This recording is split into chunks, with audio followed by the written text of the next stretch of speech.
بسم اللہ الرحمن الرحیم رب اشرح لی صدری ویسر لی امری واحلل عقدۃ من لسانی یفقہوا قولی۔ تو آج میں آپ لوگوں کو واقعہ کربلا شارٹ سٹوری سنانے والی ہوں۔ تو ہم لوگ واقعہ کربلا فرسٹ محرم کو شروع کرنے سے پہلے آپ کو تھوڑی سی پیچھے سے ہسٹری بتا دیتی ہوں تاکہ آپ لوگوں کو واضح پتہ چل جائے کہ شروع کہاں سے ہوتا ہے۔ واقعہ کی ابتدا میں یہاں سے کروں گی۔ امام حسین جب آئے تھے حج کرنے کے لیے مکہ، تو وہاں پر بہت سے مشرکین تھے، مطلب بہت زیادہ دشمن تھے آپ کے، وہاں پہ اہل بیت کے بہت سے دشمن تھے وہاں پہ، لوگوں نے آپ کو حج نہیں کرنے دیا تھا۔ تو آپ حج کیے بغیر زیارات کے ارادے سے آپ مدینہ آ گئے تھے۔ حسین اپنے اہل خانہ کے ساتھ رواں دواں تھے، ان کا قافلہ رواں دواں تھا، لیکن کیا ہوا کہ ابھی کربلا پہنچنے ہی والے تھے، راستے میں ان کے قافلے کا راستہ روک لیا گیا، اور وہ راستہ کس نے روکا تھا؟ حضرت حر نے روکا تھا۔ اچھا، ایک کنفیوژن ہے لوگوں کے ذہن میں کہ شاید یہ جو یزید تھا اور جو حضرت حر تھے یہ سارے شاید نان مسلم تھے، مطلب غیر مسلم تھے، غیر مسلمان تھے، لیکن ایسا بالکل بھی نہیں ہے، وہاں پہ سب لوگ مسلمان تھے۔ تو بتا میں یہ رہی تھی کہ حضرت حر نے ان کے قافلے کا راستہ روکا۔ اس نے کہا کہ مجھے آپ لوگوں کو آگے جانے دینے کی اجازت نہیں ہے، حکم دیا گیا ہے کہ میں آپ لوگوں کے قافلے کو روک دوں یہیں پر۔ حضرت امام حسین نے فرمایا کہ تمہارے ساتھ ٹھیک نہیں ہوگا ایسا کرنا، تم نے اہل بیت کو روکا ہے، تم ہمیں جانے دو، ہمارے قافلے کو مت روکو، ہمارے اہل خانہ بھی، بیویاں بھی ہمارے ساتھ ہیں، بچے ہمارے ساتھ ہیں، ہمارا قافلہ مت روکو، ہمیں جانے دو۔ اس نے کہا کہ میں آپ کو اجازت نہیں دے سکتا۔ بہرحال حضرت حر نے ان کو آگے جانے نہیں دیا۔ پھر کیا ہوا کہ جانے تو اس نے نہیں دیا حضرت حر نے، لیکن حضرت حر خود پھر اپنے آپ میں ہی پریشان رہتے تھے، اپنے گھر میں بہت زیادہ پریشان رہتے تھے، ہر ٹائم سوچ میں رہتے تھے کہ شاید میں نے ایسا کچھ غلط تو نہیں کر دیا اہل بیت کے ساتھ، میں نے حضرت امام حسین کے قافلے کے ساتھ غلط تو نہیں کر دیا۔ وہ اسی سوچ میں رہتا تھا کہ میں نے شاید غلط کر دیا ہے، لیکن ایک دن اس کو یہ چیز محسوس ہوئی کہ اس کو ریئلائز ہوا کہ اس نے غلط کیا ہے قافلے کو روک کر۔ وہ گیا حضرت امام حسین کے پاس، جا کر گڑ گڑا کر اس نے ان سے معافی مانگی۔ اس نے کہا کہ مجھے معاف کر دیجئے، میں نے آپ کے قافلے کا راستہ روکا تھا، میں بہت زیادہ شرمندہ ہوں، قیامت کے دن آپ گواہی نہ دیجیے گا کہ میں نے آپ کا قافلہ روکا تھا، مجھے معاف کر دیجئے، پتہ چل گیا ہے کہ میں نے غلط کیا ہے، تو آپ مجھے معاف کر دیجئے۔ حضرت امام حسین نے اس کو معاف کر دیا، حضرت حر کو، ٹھیک ہے، وہ بھی ایک مسلمان تھا، غیر مسلم نہیں تھا۔ تو حضرت امام حسین نے ان کو معاف کر دیا، اور فرسٹ محرم یعنی کہ پہلی محرم میں یہی ہوا تھا، حضرت حر والا واقعہ تھا کہ انہوں نے قافلے کو جانے سے روک لیا تھا۔ تو چلیں اب ہم بڑھتے ہیں ڈے نمبر 2 کی طرف، 2 محرم الحرام کی طرف بڑھتے ہیں۔ 2 محرم الحرام کا واقعہ میں آپ کو سناتی ہوں کہ 2 محرم کو کیا ہوا تھا۔ 2 محرم کے واقعے کی ابتدا میں یہاں سے کروں گی۔ پہلے میں تھوڑا سا آپ کو ہسٹری بتا دیتی ہوں کہ جب حضرت امام حسین مکہ جا رہے تھے حج کرنے کے لیے، تو یہ چیز میں نے آپ کو بتا دی نا پہلے کہ مشرکین نے ان کو حج نہیں کرنے دیا تھا۔ جب وہ مکہ جا رہے تھے حج کے ارادے سے، تب ان کو راستے میں کوفہ والوں نے بہت سے خط بھیجے کہ آپ کوفہ تشریف لائیں، چونکہ حضرت امام حسین کو بہت زیادہ خطوط آ رہے تھے کوفہ والوں کے کہ آپ کوفہ تشریف لائیں، آپ کوفہ تشریف لائیں۔ تو حضرت امام حسین نے سوچا کہ پہلے وہاں کے حالات و واقعات کا پتہ کر لیا جائے، اس کے بعد وہاں پہ جانے کا سوچیں گے۔ تو انہوں نے اپنے کزن اور اپنے ایمبیسڈر جو کہ مسلم بن عقیل جن کا نام تھا، حضرت امام حسین کے کزن بھی تھے، آپ نے ان کو کوفہ بھیجا تاکہ وہاں کے لوگوں کی لائلٹی کا پتہ چل سکے کہ وہ وہاں پہ جائیں اور وہاں کے حالات و واقعات سے حضرت امام حسین کو واقف کریں۔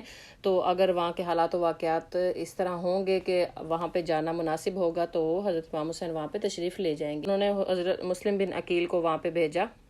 حضرت امام حسین نے مسلم بن عقیل کو بھیج دیا، اور ساتھ ہی کوفہ والوں کو آپ نے ایک خط لکھا۔ اس خط میں آپ نے لکھا کہ میں اپنے کزن اور اپنی فیملی کے بہت زیادہ یقین والے بندے کو آپ لوگوں کی طرف کوفہ بھیج رہا ہوں۔ حضرت امام حسین نے اس خط میں لکھا کہ اگر وہاں کے حالات اس طرح کے ہوں گے جس طرح کہ آپ لوگوں نے مجھے خطوط میں بتائے ہیں تو پھر میں وہاں پہ جلدی آپ لوگوں کے ساتھ ہوں گا۔ اور انہوں نے کہا کہ آپ لوگ ایک بات اپنے ذہن میں رکھیں کہ میں صرف اللہ کی کتاب کو ماننے والا ہوں اور کسی بھی انسان کو ماننے والا نہیں ہوں۔ تو یہ حضرت امام حسین کا خط ہو گیا کوفہ والوں کے لیے۔ یہاں پہ ایک شعر کہہ لیں یا ویسے ہی مصرع سا کہہ لیں، وہ کہنا چاہوں گی، کوفہ مسلمانوں سے بھرا تھا لیکن مسلم وہاں صرف ایک تھا۔ مطلب مسلم بن عقیل جو تھے وہ ایک طرح سے وہاں پہ اکیلے تھے، کیونکہ وہاں پہ سارے مشرکین تھے، حضرت امام حسین کے، اہل بیت کے، ان کے حضرت امام حسین کے اہل خانہ کے، سب لوگ وہاں پہ دشمن تھے۔ تو اس وجہ سے کہا جا رہا ہے کہ کوفہ جو ہے مسلمانوں سے بھرا تھا لیکن مسلم بن عقیل جو تھا وہ وہاں پہ اکیلا مسلمان تھا۔ مسلم بن عقیل کو وہاں جا کر اندازہ ہو گیا تھا کہ یہاں کے حالات جو ہیں وہ حضرت امام حسین کے آنے کے نہیں ہیں، تو لیکن حضرت امام حسین کو بھی تھوڑا سا اندازہ تھا ان چیزوں کا کہ وہاں پہ کیا حالات ہوں گے اور وہ لوگ ان سے کیا چاہتے ہیں۔ تو مسلم بن عقیل ایک طرح سے وہاں پہ اکیلے تھے، ان کو جو ہے وہ امامت نماز کی کرایا کرتے تھے۔ تو وہ جو ابن زیاد تھا، جو یزید کا ایک خاص بندہ تھا، ابن زیاد نے لوگوں کو اپنی طرف مائل کرنا شروع کر دیا، کیونکہ حضرت مسلم بن عقیل جو تھے وہ نماز کی امامت کرتے تھے تو بہت سے لوگ ان کے پیچھے نماز پڑھتے تھے، لیکن آہستہ آہستہ ابن زیاد نے لوگوں کو اپنے پیچھے لگا لیا، اپنی طرف لگا لیا اور کہا کہ نعوذ باللہ میں تم لوگوں کا امام ہوں۔ تو اس طرح سے اس نے ایک سکیم چلائی اور تمام لوگوں کو، وہاں کے لوگ بالکل جو ہے وہ بے وقوف تھے، بالکل ان کو عقل نہیں تھی، تو وہ لوگ ابن زیاد کی طرف ہو گئے۔ آپ ایک طرح سے اس طرح کہہ سکتے ہیں کہ وہاں کے جو لوگ تھے وہ بالکل ہی عقل کے بغیر تھے، ان کو بالکل بھی سینس نہیں تھا، وہ ان کو جو جس طرف لگا دیتا تھا وہ اس طرف لگے چلے جاتے تھے۔ تو ابن زیاد نے ان کو کہا کہ میں تم لوگوں کا امام ہوں، تم لوگ میرے راستے پہ چلو، تم لوگ میرے ساتھ چلو، تم لوگ مسلم بن عقیل کے ساتھ نہ رہو۔ تو آہستہ آہستہ کیا ہوا کہ مسلم بن عقیل جو امامت کرایا کرتے تھے تو بہت ڈھیروں ان کے پیچھے مسلمان نماز ادا کیا کرتے تھے، آہستہ آہستہ وہ سب مسلمان کم ہونا شروع ہو گئے، کم ہوتے گئے۔ ایک دن ایسا ہوا کہ حضرت مسلم بن عقیل نے پیچھے مڑ کے دیکھا امامت کرانے کے بعد، انہوں نے کیا دیکھتے ہیں کہ وہاں پہ ایک بھی نمازی موجود نہیں ہے، مطلب کہ ابن زیاد نے تمام عقل کے اندھے لوگوں کو اپنی طرف کر لیا۔ اب مسلم بن عقیل کو کہیں پہ پناہ بھی نہیں مل سکتی تھی، کیونکہ ان کو اندازہ ہو گیا تھا کہ وہاں کے لوگ جو ہے وہ ابن زیاد کی طرف ہو گئے ہیں، ان کے ساتھ کوئی بھی نہیں ہے، وہ وہاں پر اکیلے رہ گئے ہیں۔ تو وہ کیا کرنے لگے کہ وہ کوفہ کی گلیوں میں مارے پھرنے لگے، کہ گلیوں میں کبھی کہیں ٹھہر جاتے تو کبھی کہیں ٹھہر جاتے، تو ایک گھر کے سامنے دیوار کے ساتھ لگ کر بیٹھ گئے۔ وہاں پہ ایک عورت دروازے میں آئی، وہ اپنے بیٹے کا انتظار کر رہی تھی۔ اس عورت نے ان کو پوچھا کہ آپ کون ہو؟ تو انہوں نے بتایا کہ میں اہل بیت سے ہوں، مطلب بنو ہاشم کے خاندان سے ہوں۔ اس عورت کو بنو ہاشم کے لوگوں سے کافی زیادہ لگاؤ تھا، تو اس عورت نے مسلم بن عقیل کو اپنے گھر میں پناہ دے دی۔ جب اس عورت کا بیٹا واپس آیا، اس نے دیکھا کہ مسلم بن عقیل جو ہیں وہ ان کے گھر پر قیام کیے ہوئے ہیں، تو اس کے کچھ تعلقات وغیرہ تھے ابن زیاد کے دربار کے ساتھ۔ وہاں پہ ان کو خبر دے دی کہ یہ بندہ جو میرے گھر میں اس نے پناہ لی ہوئی ہے، میری ماں نے اس کو پناہ دی ہوئی ہے۔ تو ابن زیاد کے لوگ تھے، انہوں نے گھیرے میں لے لیا اس گھر کو آ کر۔ تو ابن زیاد کے لوگوں نے کیا کیا کہ وہ آ کر مسلم بن عقیل کو پکڑ کر لے گئے ابن زیاد کے دربار میں۔ ابن زیاد کے دربار میں ان کو لے جایا گیا جب، تو وہاں پر ابن زیاد نے کہا کہ تم بولو کہ میں تمہارا امیر ہوں، کہ مطلب میں تمہارا حکمران ہوں۔ تو مسلم بن عقیل نے فرمایا کہ میرا حکمران جو صرف امام حسین ہے اور میرا کوئی امام نہیں ہے۔ تو انہوں نے ان پر بہت زیادہ ظلم و ستم کیے، ان کو بہت زیادہ گھسیٹا گیا، سیڑھیوں پر ان کے ہاتھوں پاؤں کو رسیوں سے باندھ کر سیڑھیوں پر گھسیٹا گیا۔ تو ان کی شہادت کا بھی میں یہیں پر بتا دیتی ہوں، کیونکہ آگے جو سٹوری ہے پھر وہ مین ہستیوں کی طرف چلی جاتی ہے، جو خاص ہستیاں ہیں ان کی طرف چلی جاتی ہے سٹوری، تو وہاں پہ پھر یہ ان کی شہادت وغیرہ کا تھوڑا سا چیز مائنڈ میں نہیں رہتی، تو یہیں پہ میں آپ کو بتاتی چلوں۔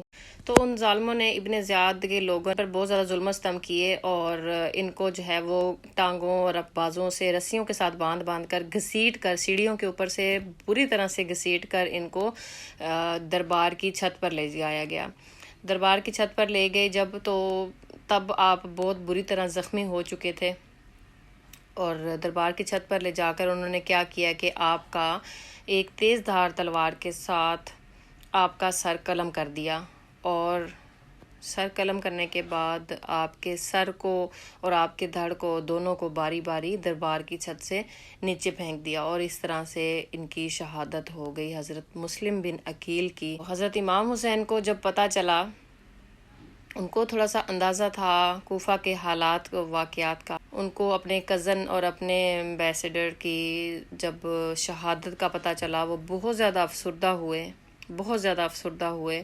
جیسا کہ میں نے پہلے بتایا تھا کہ مشرکین کی وجہ سے حج نہ کر پائے، تو حج نہ کرنے کی ایک وجہ یہ بھی تھی کہ ان کو، کیونکہ حج پر جاتے ہوئے ان کو ان کے خطوط آنا شروع ہو گئے تھے کوفہ سے، تو وہاں پر پھر انہوں نے خود حج کی طرف چلے گئے تھے، مطلب مکہ کی طرف چلے گئے تھے، اور مسلم بن عقیل کو کوفہ کے حالات کا پتہ کرنے کے لیے، لوگوں کی لائلٹی وغیرہ پتہ کرنے کے لیے انہوں نے ان کو کوفہ بھیج دیا تھا۔ تو مکہ میں ویسے بھی بہت زیادہ مشرکین تھے، میں نے جیسا کہ آپ لوگوں کو پہلے بھی بتایا ہے، تو وہاں پہ ان کو حضرت امام حسین کو مسلم بن عقیل جو کہ ان کے کزن تھے، ان کی شہادت کا پتہ چلا، تو وہ بہت زیادہ افسردہ ہوئے اور انہوں نے حج کرنے کا ارادہ اپنا ختم کر دیا۔ کچھ مشرکین کی وجہ سے حج نہیں کر پا رہے تھے وہ، تو انہوں نے اب ارادہ چھوڑ دیا کہ حج کیے بغیر ہی واپسی ہوگی۔ تو اس طرح سے مسلم بن عقیل جو ہے وہ شہدائے کربلا کے سب سے پہلے شہید تھے، جن کو بالکل شروع میں ہی 2 محرم کو ہی شہید کر دیا گیا تھا، تلوار سے ان کا سر جو ہے وہ دھڑ سے الگ کر دیا گیا تھا۔